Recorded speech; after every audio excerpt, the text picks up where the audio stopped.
जो सबसे ऊंची बिल्डिंग होती है दुनिया की नज़र तो उसी पे होती है। लोग अगर भोजपुरी को इतना गंदा बोलेंगे सोशल साइट पे तो सर हम तो कभी साफ कर ही नहीं पाएंगे अपने आप को। उसका एक नमस्कार दोस्तों, कैसे हैं आप लोग। उम्मीद करता हूं सभी मेरे दोस्त ठीक होंगे। तो मैं आपका दोस्त विशाल, स्वागत है हमारे चैनल भोजपुरिया जहान में। आज के इस वीडियो में कुछ सच्चाई आप लोग को बताने वाला हूं, वो सच्चाई जो आप लोग को जानना बहुत ही जरूरी है, क्योंकि हमारे भोजपुरी इंडस्ट्री को किसी की बुरी नजर लग गई है। आप लोग को बता दें कि भोजपुरी इंडस्ट्री के सुपर स्टारों को बदनाम किया जा रहा है। आज पवन सिंह बदनाम हुए हैं, कल खेसारी लाल यादव भी बदनाम हो सकते हैं, आने वाले दिन में दिनेश लाल यादव भी बदनाम हो सकते हैं। इसीलिए इस मुद्दा को जानना आप लोग के लिए बहुत ही जरूरी है, क्योंकि कभी भी कोई भी आप लोग के साथ फ्रॉड कर सकता है। इस वीडियो में आप लोग को पूरा जानकारी बताने वाला हूं, क्योंकि पवन सिंह पर बहुत ही बड़ा इल्जाम लगा है कि पवन सिंह अपने फिल्म में काम देने के कहकर और किसी से 30,000 रुपया ले लिए हैं। तो क्या है इसकी पूरी जानकारी, क्या पवन सिंह पैसा लिए हैं या वो लड़का झूठ बोल रहा है या कोई तीसरा इस लड़के को पवन सिंह के नाम के झांसा देकर और लूट लिया है। पूरी जानकारी आप लोग को इस वीडियो में बताने वाला हूं। बस आप लोग से आग्रह है कि वीडियो को अंत तक जरूर देखिएगा। चैनल पे नए हैं, चैनल को सब्सक्राइब जरूर कर लीजिएगा, क्योंकि हमारे इस चैनल पे भोजपुरी इंडस्ट्री से जुड़ी हर खबर, हर जानकारी आपके लिए आपका दोस्त लाता रहता है।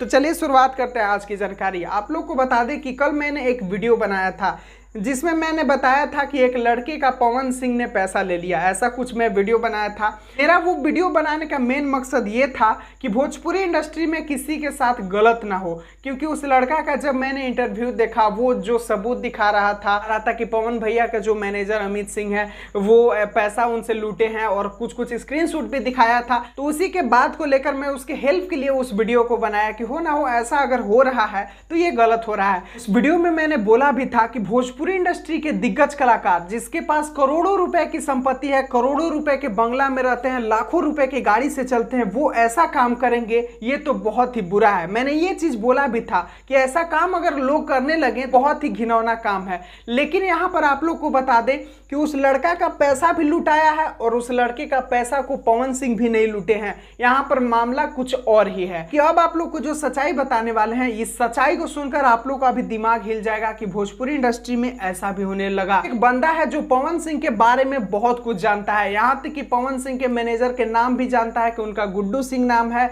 और पवन सिंह के बहुत सारे निजी चीजों को जानता है। और यहां तक कि आप लोग को बता दे कि पवन सिंह का आवाज भी निकालने का तरीका उसको मालूम है। और पवन सिंह का मिमिक्री कर कर क्या करता है कि एक मोबाइल में पवन सिंह का लाइव वीडियो चलाता है, दूसरे मोबाइल से वो लोगों को बेवकूफ बनाता है। जैसे ही दूसरे के लोगों के पास वीडियो कॉल करता है तो पवन सिंह का जो लाइव वीडियो है उसके सामने फोन को रखकर और इधर से मिमिक्री यानी कि पवन सिंह की आवाज में बोल देता है। तो अगला बंदा जिसके पास कॉल जाता है उसे लगता है कि हो ना हो ये पवन भैया ही मुझसे बात कर रहे हैं, और ऐसा करके वो आदमी जो है अभी तक बहुत सारे लोगों को बेवकूफ बना चुका है। यही है इस विवाद का भी सच्चाई कि जो अमित राजभर जी आके लाइव बता रहे हैं कि मेरा पैसा पवन जी लूटे हैं, अमित राजभर के भी साथ यही हुआ है कि किसी ने पवन सिंह के नाम से अमित राजभर को बेवकूफ बनाया है, क्योंकि वो जो वीडियो कॉल में सबूत दिखा रहे हैं वो सबूत एक पवन सिंह का लाइव वीडियो है। इसी से पता चलता है कि अमित राजभर के साथ फ्रॉड हुआ है। यहाँ पर आप लोग पवन और खेसारी के फैन वाला नजरिया से इस मुद्दे को मत देखिए, इस मुद्दे को हमारी भोजपुरी से देखिए कि हमारे भोजपुरी इंडस्ट्री को कैसे बदनाम करने की साजिश की जा रही है। आज पवन सिंह के नाम से वो धंधा कर रहा है, कल खेसारी लाल यादव के नाम से करेगा, अगले दिन दिनेश लाल यादव के नाम से करेगा। तो ऐसे हमारे भोजपुरी इंडस्ट्री के सुपर स्टारों का नाम खराब होगा, और अलग इंडस्ट्री वाले जब जानेंगे कि भोजपुरी इंडस्ट्री में ऐसा होता है, क्योंकि उन लोग को तो पूरा सच्चाई मालूम नहीं है, ये चीज उन लोग सुनेंगे तो कितना शर्मिंदगी का बात है हमारे भोजपुरी इंडस्ट्री के लिए। तो मेरे भाइयों, जितने भी मेरे दोस्त इस वीडियो को देख रहे हैं, सभी लोग से रिक्वेस्ट करेंगे कि आप लोग कभी भी ऐसे झांसे में न पड़िए। कोई भी लोग आप लोग को मैसेज करता है, कोई भी लोग आप लोग को कॉल करके बोलता है कि मैं तुम्हें फिल्म में काम दूंगा, मैं तुम्हें स्टार बना दूंगा, तो उसके बातों पर विश्वास ना करें जब तक वो इंसान आपसे सामना सामने बैठकर आपसे सभी सलाह विचार ना करे। तो आप लोग से एक और बात कहना चाहेंगे, कल के वीडियो के लिए मैं भी आप लोग से क्षमा मांगता हूं। मैं भी उस बच्चे की हेल्प करने के नजर से उस वीडियो को बनाया था। अगर आप लोग को वीडियो खराब लगा तो मुझे क्षमा कर दीजिएगा मेरे दोस्त। और अगर ये वीडियो आप लोग को पसंद आया, ये जानकारी आप लोग को पसंद आया, तो इस वीडियो को लाइक कर दीजिएगा। चैनल पे नए हैं, चैनल को सब्सक्राइब कर लीजिएगा। मिलते हैं फिर नए वीडियो, फिर एक नई जानकारी के साथ। तब तक आप लोग जागरूक रहे, सतर्क रहे।